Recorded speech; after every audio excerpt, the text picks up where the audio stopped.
Hello and welcome everybody to this series on Python for beginners.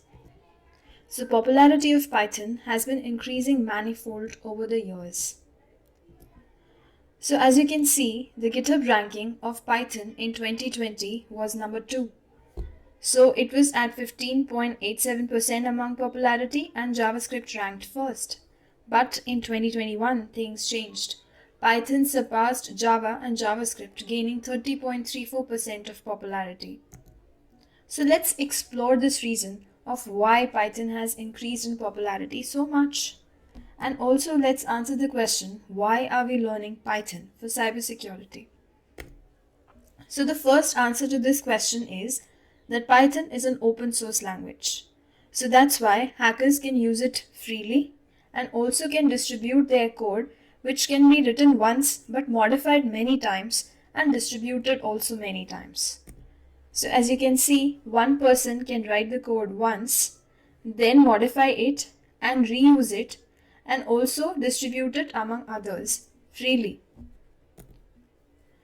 In Python, this syntax is very simple, so it's very easy to use. As you can see over here, a simple Hello World program of printing Hello World on the console in C takes 5 lines of code. In C++ it takes 6 lines of code. In Java it takes even more, 7 to 8 lines of code.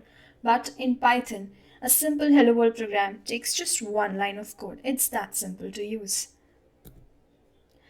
Thirdly, Python has immensely rich libraries.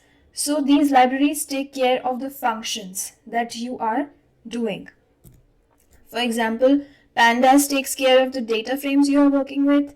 SciPy, Keras, Scikit-learn, Theano, Orange, TensorFlow, they all take care of the machine learning algorithms and the projects that you are doing. NumPy takes care of matrix multiplication and matrix problems. Matplotlib draws pie charts for you, histograms, bar charts, so you don't have to worry.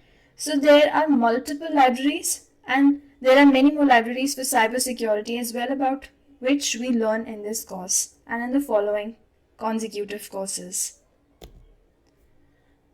Fourthly, Python has an extensive online documentation.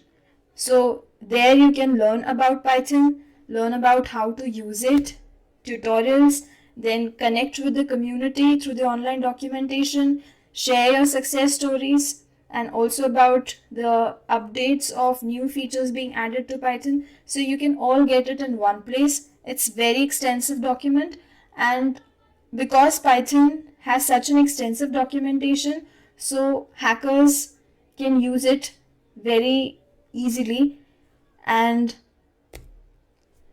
lastly, Python has diverse applications.